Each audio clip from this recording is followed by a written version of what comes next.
Can a 5-second penalty change the course of a championship and unleash the fury of a historic team?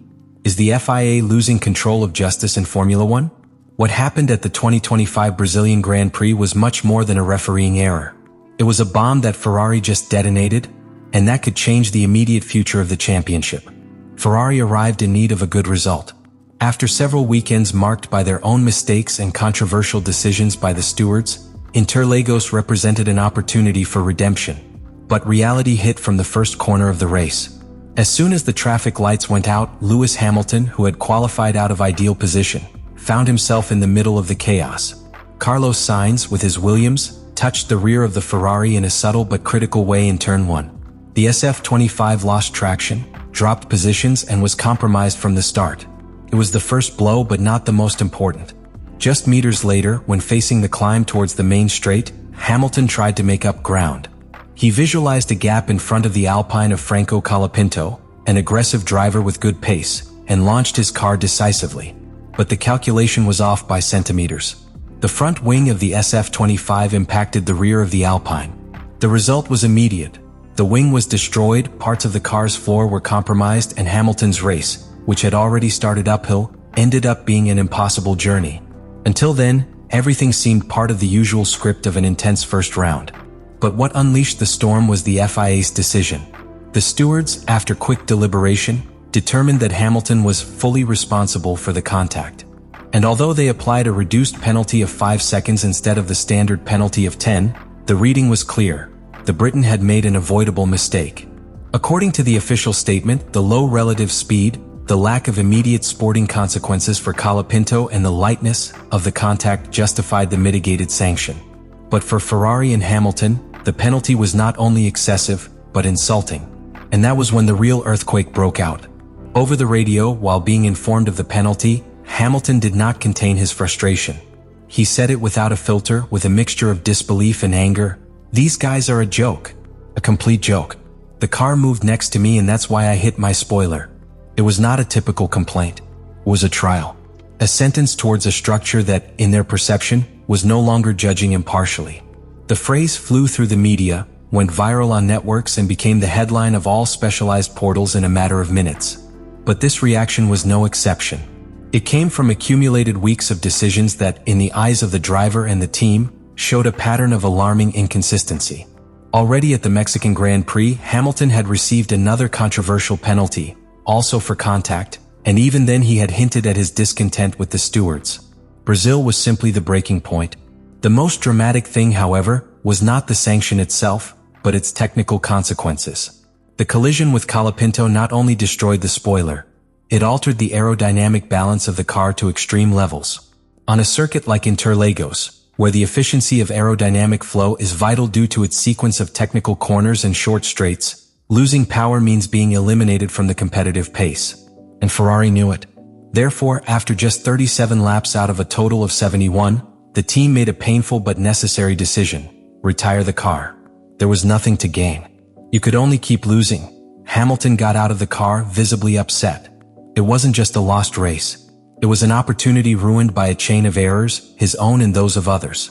Beyond the sporting aspect, what was evident was a deep fracture between one of the most successful drivers in history, his team, and the entities that should guarantee impartiality in the regulations.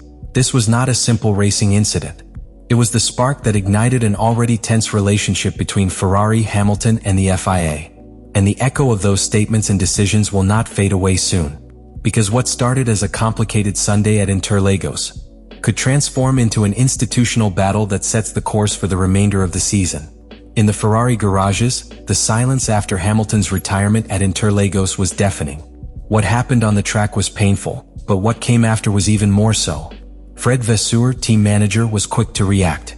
But he did it with the surgical coldness that characterizes him, using the most powerful tool that a leader in Formula One has when he wants to set off a global alarm: technical data. And what it revealed was devastating. According to Vasseur, Hamilton's SF25 lost between 35 and 40 points of downforce after the incidents on the first lap. To the uninitiated, that figure may seem abstract. But in practical terms, it represents a loss equivalent to more than a second per lap.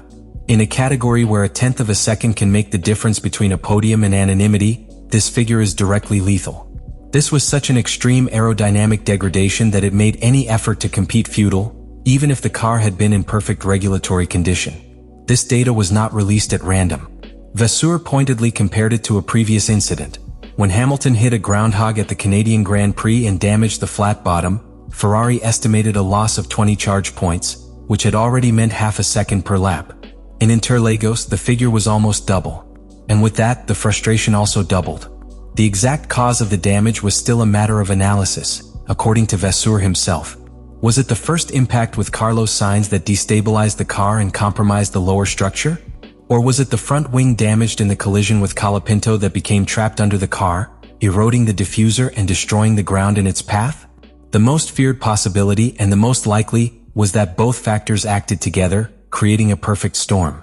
Vasseur's fury was not theatrical. It was strategic. He used the subsequent press conference to make a point that goes beyond the Hamilton case. The FIA, in its decision, did not consider the real technical context of the affected car. They applied a penalty as if the car were in normal condition, ignoring that it was already carrying consequences from the first incident and that the performance had been compromised before the collision with Colapinto. It was, in Ferrari's opinion, a simplistic view of a complex event. And this simplification is not a minor issue. Because when an institution like the FIA decides to ignore the deep technical analysis of an incident, what is lost is not just a race. Credibility is lost. Vasseur knows it.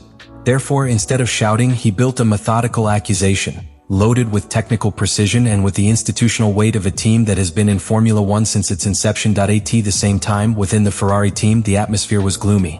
Not because of defeat, but because of the feeling of helplessness. Engineers analyzed the telemetry data desperately, searching for a breaking point, a mechanical explanation that might offer some kind of technical solace. But the numbers were cold, and the result was unappealable. The car was destroyed in its ability to generate downforce, and no strategy would have changed that. The decision to retire the car was not only sporting, it was symbolic. It was Ferrari's way of saying enough is enough. A car with that loss of charge is not only slow, it is dangerous. Continuing on the track would have been an unnecessary humiliation, an additional punishment for a driver who had already been sentenced by the stewards. And that, within Maranello, is not easily forgiven.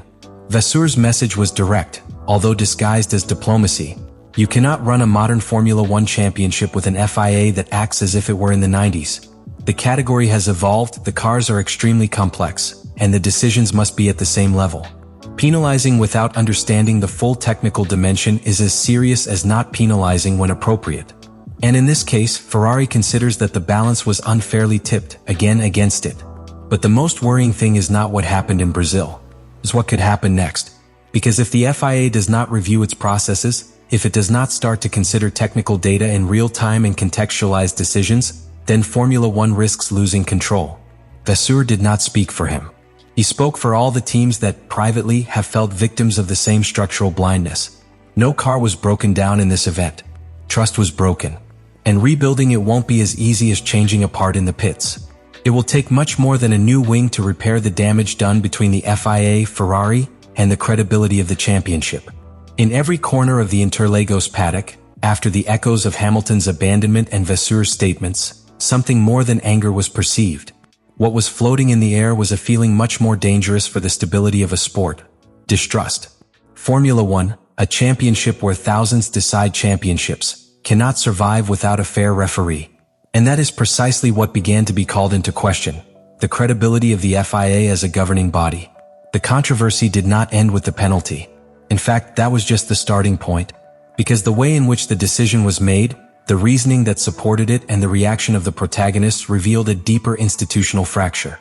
In their official report, the stewards alleged that Hamilton's maneuver against Colapinto did not have immediate and obvious sporting consequences for the affected driver. This argument, used to justify a lighter sanction, was interpreted by several experts as a contradictory justification. How can you be penalized for causing an incident if the basis of the punishment is that you did not cause harm to your opponent? Isn't that, in itself, a regulatory contradiction? What Ferrari, and especially Vasseur, are pointing out is not just a one-off injustice. They are pointing to a trend, to a sequence of erratic decisions, inconsistent in its foundations and dangerously unpredictable. And this question does not arise in a vacuum. Other teams, albeit quietly, have expressed similar concerns in the recent past. Mercedes, Aston Martin, even Alpine have suffered decisions that changed the course of their weekends without clear justification or precedents to support the action. Ferrari, as an institution, is sending a clear message. They are not willing to accept more contextual decisions. Sanctions justified by narrative convenience are not enough. The category is at an inflection point, and if the governing body is not modernized, the teams could push for a deep reform. The possibility of an external arbitration committee, with rotating judges and engineering technical profiles, who can evaluate incidents from a completely different perspective, has already been discussed in the past. Today, that proposal seems more valid than ever. Let me know in the comments what you think about all this.